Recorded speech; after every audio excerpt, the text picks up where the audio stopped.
What's up, guys? Today we are glancing rapidly at Twitter metrics, particularly mDAU, monetizable daily active users. Let's go. We will not only analyze mDAU, we will also analyze the history of what's behind that metric.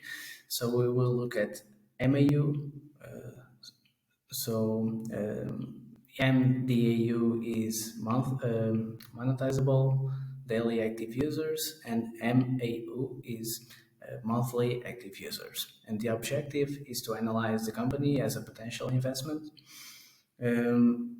Let's start by saying that one of the most important metrics in social media advertising business is user growth.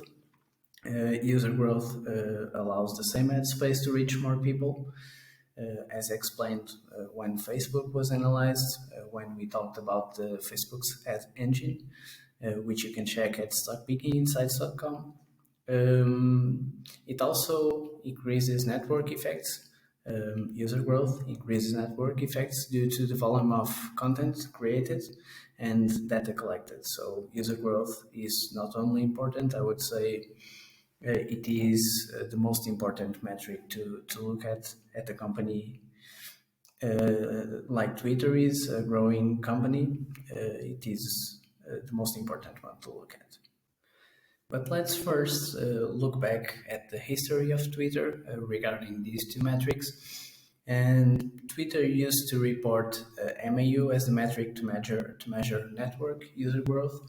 We already defined MAU, but let's take a quick read at what they say in the 10K. They describe MAU as a 30-day period ending on the date of measurement. Average MAUs for a period represent the average of the MAUs at the end of each month during the period. So basically, MAU is someone that logged in one of their platforms on the last 30 days. If we consider that the user doesn't log in for more than 30 days is not active on the network, this metric is a representation of the total number of users, and that's why it's so important. You may, of course, argue that the total number of users may be higher, but a user that doesn't log in for a month is not a very active user, so it is not very significant for the ad potential that it has, I would say. And they have been reporting this metric way up until full year 2018, but they changed that metric in 2019. So, and when they did that, they said that this is from the 10K, the 2019 10K. They said that as we announced on February 7th, 2019, mDAU, so this is not MAU, this is mDAU, monetizable daily active users, will be the metric we use to show the size of our audience. So again, the network user growth. This is my words, but let's continue.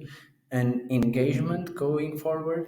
So we will discontinue disclosing MAU after the first quarter of 2019.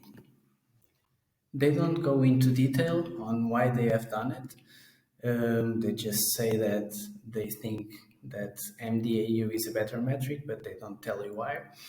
So of course we have to assume the worst, and I'm saying this because if you take a look at historic MAU, which is the one that they used to report, it looks pretty bad.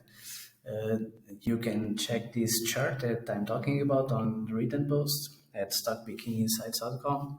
You will see that at 2012, MAU was pretty good, so it was growing at 50% yearly, year-over-year growth. But as the time goes by from 2012 to 2018, which is the last year that they reported, it goes from 50% parabolically down until 0%, around 0%. So it goes flat to slightly negative at 2018. And that's when they start reporting mDAU, so that doesn't look good, that's for sure. But let's see how they define mDAU, because it's not the same as DAU from Facebook's 10Ks, at least they say. And they tell you, we define mDAU as people, organizations, or other accounts who logged in or were otherwise authenticated and accessed Twitter on any given day through twitter.com or Twitter apps that are able to show ads. So the M is for monetizable, and that's why they use mDAU and not just DAU. And that is to emphasize that these numbers that they are talking about, these are real numbers that you can make real profit from it. Average mDAU for a period represents the number of mDAU on each day of such period divided by the number of days for such period. So they just tell you also how to calculate an average. But the real question is, can mDAU substitute MAU?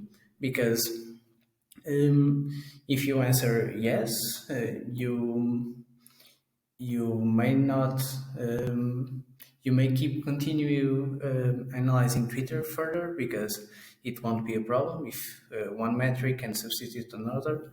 But I don't think that's true. But let's go a bit into it. And my take is that DAU or mDAU is still very different from MAU. So daily is very different from monthly. A user that logs in every day has nothing to do with a user that logs in every week or month. Because if I use Twitter every day, they get to show me many more ads. And this is a bull argument for mDAU. But despite rising mDAU being great, because it means that users are engaging more with the platform than before, it doesn't necessarily mean that the total number of users accessing Twitter is growing. And that's MAU by my argument.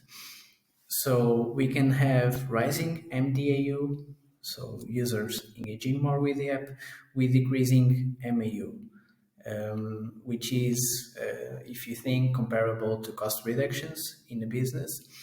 And by that I mean, how much more can you squeeze? Because eventually, if, and we don't know this, we don't know if MAU is growing now or not, but if you are conservative and assume the worst, MAU is not growing according to the latest 2018 and a few years back, the numbers, the growth. Because it was flat. And if MAU is flat since 2018, but DAU, mDAU is growing at 22%, that means that eventually mDAU will catch up with MAU, which would be good, of course, but long term, it's not what we would like to see, because we would like to see the network growing, to see the network effects. And with mDAU, that limit is capped by MAU users. MAU or any similar measure of total users on a platform is necessary in order to evaluate Twitter's network health. Otherwise, we are just going to go in blindfolded without knowing the real health of the network. And especially considering MAU was stagnating before they changed the ruler that they were measuring with. But that's just one of the metrics for Twitter. So take your conclusions. This is not investment advice. And that's it for today. We'll see you next week.